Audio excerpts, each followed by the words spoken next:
Kembali lagi berjumpa di channel YouTube saya. Saya akan melanjutkan pembahasan tentang materi filsafat pendidikan dengan tema utama pendidikan dan kekuasaan. Pendidikan dan kekuasaan memiliki hubungan yang saling mempengaruhi secara kompleks. Hubungan ini mencakup berbagai dimensi seperti mobilitas sosial, partisipasi politis, dan legitimasi kekuasaan. Pemahaman mendalam tentang hubungan ini memerlukan analisis konteks sosial ekonomi dan politik. Berikut adalah uraian dari tema besar ini. Antara lain, satu, hubungan pendidikan dan kekuasaan. Yang kedua, peran pendidikan dalam kekuasaan. Yang ketiga, dinamika kekuasaan dalam pendidikan. Yang keempat, faktor pendukung dan penghambat. Dan yang kelima, kesimpulan. Baik, kita lanjut ke pembahasan pertama, hubungan pendidikan dan kekuasaan. Pendidikan sering dianggap sebagai alat untuk mencapai mobilitas sosial, di mana individu dapat meningkatkan status ekonomi dan sosial melalui akses ke pendidikan yang lebih tinggi. Namun, pendidikan juga dapat memperkuat atau bahkan mengubah struktur kekuasaan yang ada. Dalam konteks ini, pendidikan bukanlah entitas yang netral. Ia dipengaruhi oleh dinamika sosial, ekonomi, dan politik yang ada dalam masyarakat.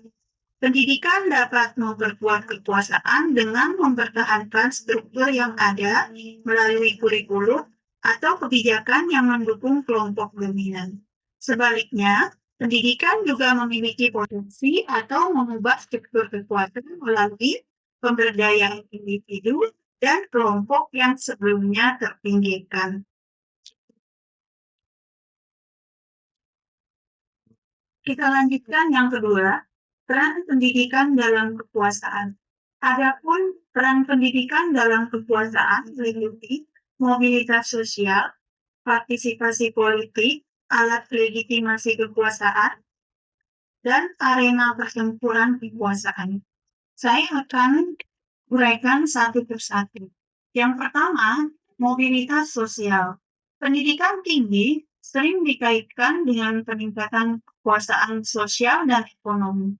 Sebagai contoh, di DKI Jakarta, individu yang memiliki akses ke pendidikan tinggi lebih cenderung mendapatkan posisi ekonomi dan sosial yang lebih baik.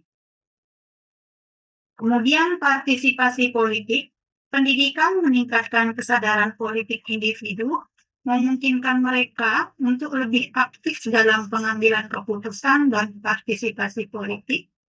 Orang yang lebih terdidik cenderung memiliki pengetahuan yang lebih baik tentang hak dan kewajiban mereka sebagai warga negara. Alat legitimasi kekuasaan. Pendidikan juga dapat digunakan sebagai alat untuk mempertahankan dominasi kelompok tertentu. Sebagai contoh, di Banten, relasi patron-klien seringkali memanfaatkan pendidikan untuk memperkuat hubungan kekuasaan antara kelompok dominan dan masyarakat. Yang berikutnya, arena pertempuran kekuasaan. Institusi pendidikan dapat menjadi arena bagi pertempuran kekuasaan. Pemimpin lembaga pendidikan memiliki pengaruh signifikan terhadap kurikulum dan nilai-nilai yang diajarkan, yang dapat mencerminkan atau menantang struktur kekuasaan yang ada. Kita lanjut ke pembahasan ketiga mengenai dinamika kekuasaan dalam pendidikan. Pendidikan dapat digunakan baik untuk mempertahankan status quo maupun sebagai sarana perubahan sosial. Dalam beberapa kasus, kebijakan pendidikan dipengaruhi oleh kepentingan politik tertentu yang mencerminkan konflik kepentingan dalam implementasinya. Dinamika kekuasaan dalam pendidikan ini meliputi pertama, adanya konflik kepentingan, dan yang kedua, tantangan kekuasaan tradisional. Adapun pada konflik kepentingan, misalnya saja dalam proses implementasi kebijakan pendidikan, seringkali ada pengaruh dari kelompok-kelompok dengan kepentingan politik tertentu yang dapat menghalangi atau memajukan tujuan pendidikan yang lebih luas. Kemudian tantangan kekuasaan tradisional, situasi seperti pandemi COVID-19 menciptakan ruang evaluasi terhadap sistem pendidikan di mana tantangan terhadap kekuasaan tradisional muncul. Perubahan seperti adopsi teknologi dalam pendidikan menunjukkan dinamika kekuasaan yang baru. Seperti kita lihat setelah terjadinya COVID-19, jadi di sekolah-sekolah banyak memanfaatkan teknologi IT dan mendorong guru untuk lebih aktif melatih keterampilannya di dalam bidang IT dalam menciptakan model dan media pembelajaran yang berbasis kepada komputer. Yang keempat, faktor pendukung dan penghambat. Adapun faktor pendukung dan penghambat pendidikan dan kekuasaan, yakni faktor sosial ekonomi, pola asuh, dan kualitas manajemen pendidikan yang sangat mempengaruhi hasil pendidikan. Dalam konteks tertentu, pendidikan dapat memperkuat kekuasaan kelompok tertentu.